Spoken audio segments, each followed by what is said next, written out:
Terima kasih pemirsa Anda masih setia menyaksikan dialog eksklusif Radar Lampung TV, masih membahas tema kita di sore hari ini, Hari Anak Nasional tahun 2022, penerapan Undang-Undang TPKS dan juga penerapannya di Provinsi Lampung.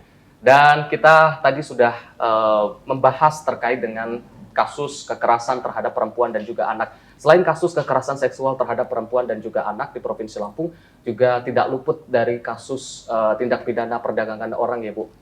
Terkait dengan tindak pidana perdagangan orang ini, untuk data ataupun tingkatnya atau selama masa pandemi ini, apakah ada cenderung kenaikan atau seperti apa Bu?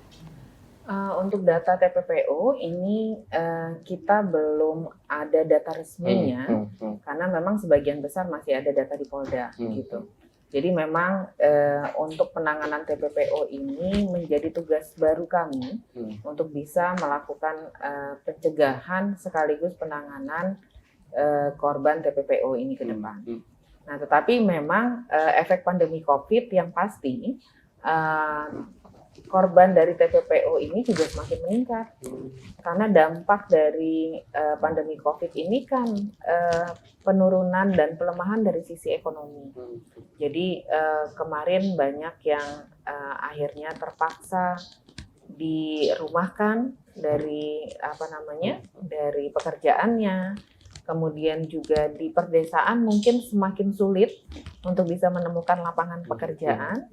Nah, TPPO ini lebih tersistem ya, lebih tersistem bagaimana juga masyarakat yang terlibat dalam pelaku sebagai TPPO ini biasanya turun ke desa-desa untuk bisa merekrut orang yang akan diperdagangkan, khususnya perempuan dan anak.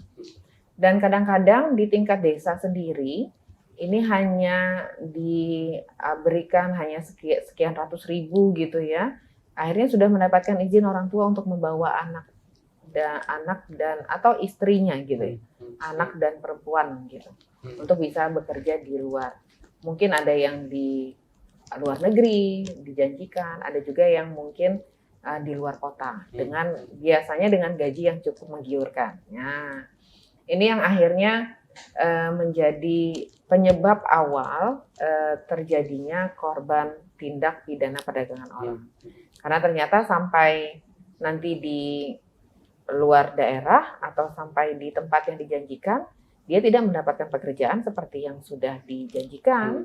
Akhirnya bahkan bisa menjadi korban masuk dalam korban porno aksi, pornografi, kemudian nanti malah dijadikan pekerja seks dan lain-lain. Itu yang kadang-kadang miris ya melihat itu. Dan salah satunya adalah bagaimana bagaimana mengedukasi masyarakat supaya tidak cepat mengambil keputusan membiarkan anak, saudara atau istrinya bahkan untuk bekerja di luar negeri atau di luar kota tanpa kita paham dulu siapa yang membawa gitu. Jangan juga merasa dengan iming-iming gaji yang besar gitu, kerja yang enak, tapi ternyata setelah sampai di tempat dia nggak bisa mendapatkan itu. Gitu. Itu.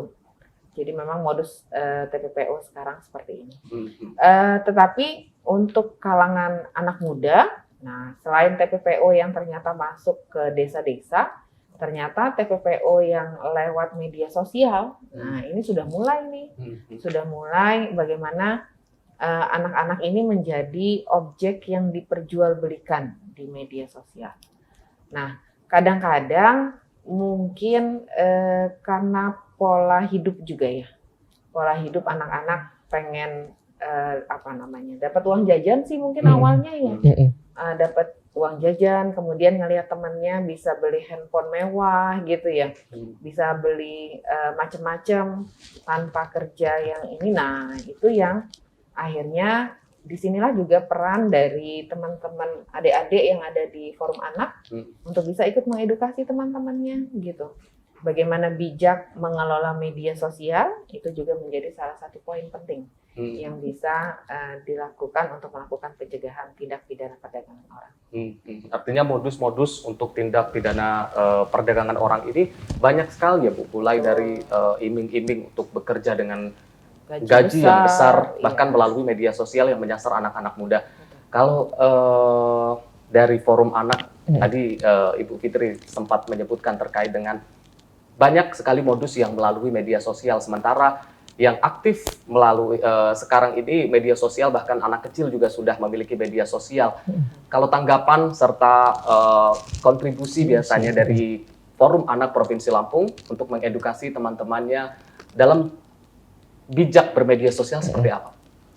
Oke, Forum Anak ini pada akhir tahun kemarin itu mengadakan selebrasi Hari Anak Sedunia waktu itu.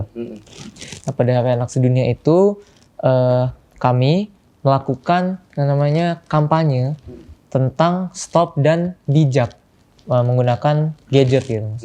Ini ada kata-kata stopnya kan. Nah itu kemarin menyebabkan ya sedikit kontroversi lah. Karena kenapa stop gitu kan? Kenapa nggak ya bijak aja? Dan ternyata walaupun sudah bijak nih, walaupun anak-anak ini sudah bijak menggunakan gadget, tapi ya masih saja ada gitu yang kayak iklan-iklan ataupun ya penawaran-penawaran yang mengarah ke hal-hal yang negatif tersebut.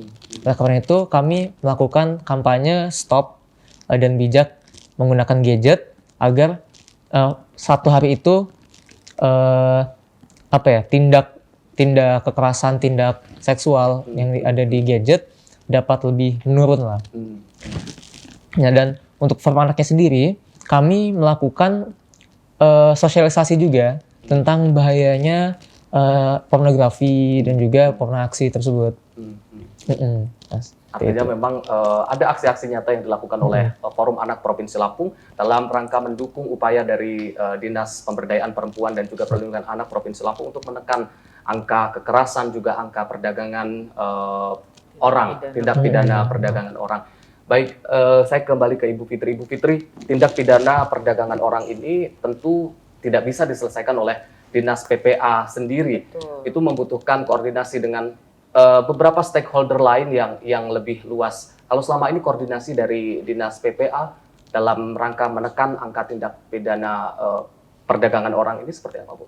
Iya, untuk tindak perdagangan orang yang biasanya menyasar ke desa, kita sebenarnya ada gugus tugas TPPO. Jadi gugus tugas TPPO itu melibatkan semua stakeholder yang terlibat, baik dari Dinas Tenaga Kerja, dari Imigrasi, Dinas Kependudukan dan Catatan Sipil, gitu ya, termasuk dari Dinas Pemberdayaan Masyarakat Desa. Nah, jadi biasanya ini yang menjadi filter terakhir di tingkat desa selain orang tua, yaitu aparat desanya. Karena kan biasanya surat menyurat dari aparat desa ya. Nah, ini yang kita melakukan bagaimana juga aparat desa supaya aware terhadap orang-orang yang datang gitu, orang yang datang yang menawarkan pekerjaan ke warga desanya, tetapi ternyata agak diragukan nih sepertinya. Kemudian bagaimana juga peran Dinas Tenaga Kerja untuk bisa memberikan, ini agen-agen pekerja yang memang sudah sesuai dengan prosedur misalnya. Dan kita juga dengan Dinas Kependudukan dan Catatan Sipil supaya kadang-kadang KTP-nya bisa bisa diubah gitu. Kadang-kadang belum sesuai dengan umurnya atau ternyata alamatnya nggak pakai alamat Lampung. Kadang-kadang itu yang jadi masalah. Nah, ini juga kita berkoordinasi dengan Dinas Kependudukan dan Catatan Sipil. Kemudian dari sisi lain, dari sisi lingkungan sekolah. Jadi dari sisi lingkungan sekolah ini, bagaimana guru-guru juga tadi sudah disampaikan oleh Adam, kalau stop dan bijak ya menghadapi medsos. Kemarin itu memang yang jadi kendala ketika efek pandemi. Nah, efek pandemi ini di satu sisi mungkin sebelum pandemi kita nggak pernah berpikir mau belajar via online. Gitu ya.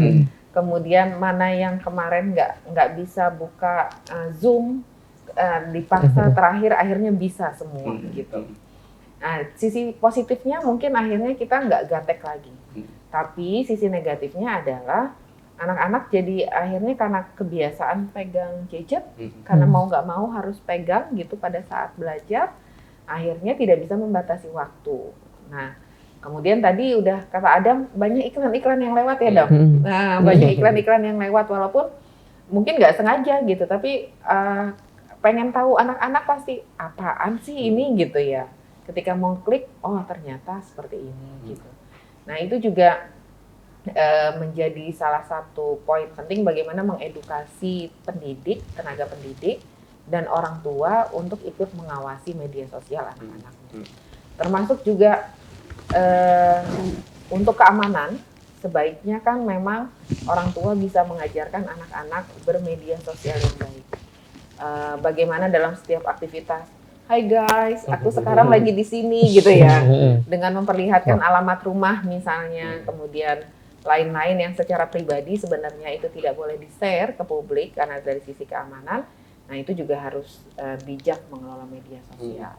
Jadi semua stakeholder ya, semua stakeholder harus ikut berperan dalam ikut mempersiapkan anak-anak kita supaya lebih terlindungi dan bisa berkembang sesuai dengan umur dan lingkungannya dengan baik.